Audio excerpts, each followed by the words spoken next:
సాధారణంగా ఒక మామిడి చెట్టుకు 1 లేదా 2 రకాల పండ్లే కాస్తూ ఉంటాయి. కానీ మనం చెప్పుకోబోయే స్పెషల్ మ్యాంగో ట్రీకి 3 కాదు, 4 కాదు, ఏకంగా 12 రకాల పండ్లు కాస్తున్నాయి. వాటన్నింటి రుచులు, రంగులు, సువాసనలు, బరువులు, సైజులు తీరొక్క రకంగా ఉంటున్నాయి. 50 గ్రాముల నుంచి మొదలుకొని 2 కేజీల దాకా బరువున్న మామిడి పండ్లు ఆ చెట్టు కాస్తున్నాయి.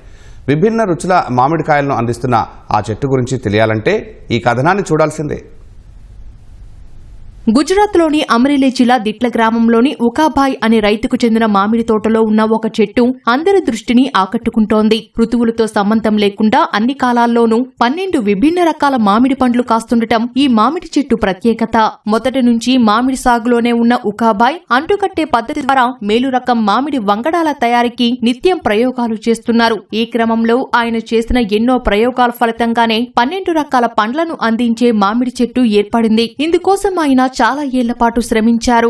మేలు రకం మామిడి వంగడాల తయారీకి అంటుకట్టే పద్ధతి బాగా ఉపయోగపడుతుంది. ఈ పద్ధతిలోనే ఉకాభాయ్ అన్ని సీజన్లలోనూ 12 రకాల పండ్లు కాసే మామిడి వంగడాన్ని సిద్ధం చేయగలిగారు. అందుకోసం ఆయన అలు పెరగకుండా ప్రయోగాలు చేశారు. ఈ దశలో ఒక మామిడి వంగడం చేతికొచ్చింది. దానికి కాస్తున్న తీరొక్క పండ్లను చూసి ఉకాభాయ్ ఉప్పొంగిపోతున్నారు. ఆయనకు పెద్ద మామిడి తోట ఉన్నప్పటికీ ఆ తోటలోని ఒకే ఒక వెరైటీ రుచుల చెట్టు వల్ల ఉకాభాయ్ ఫేమస్ అయ్యారు. ఆయన తోటలో చాలా వరకు కేసర్ రకం మామిడి పండ్లే పండుతుంటాయి. గుజరాత్, మహారాష్ట్రాలలో కేసర్ రకం మామిడికి మంచి గిరాకీ ఉంటుంది. తన తోటలో చాలా రకాల మామిడి పండ్లు పండాలని ఉకాభాయ్ కోరుకున్నారు. మేలు రకం మామిడి వంగడాల తయారీకి ఇకపైన తన ప్రయోగాలను కొనసాగిస్తానని ఉకాభాయ్ అంటున్నారు. మన దేశంలోని ఉత్తమ లక్షణాలు కలిగిన మామిడి మొక్కలను సేకరించి ఆ దిశగా కసరత్తును ముమ్మరం చేస్తానని వెల్లడించారు.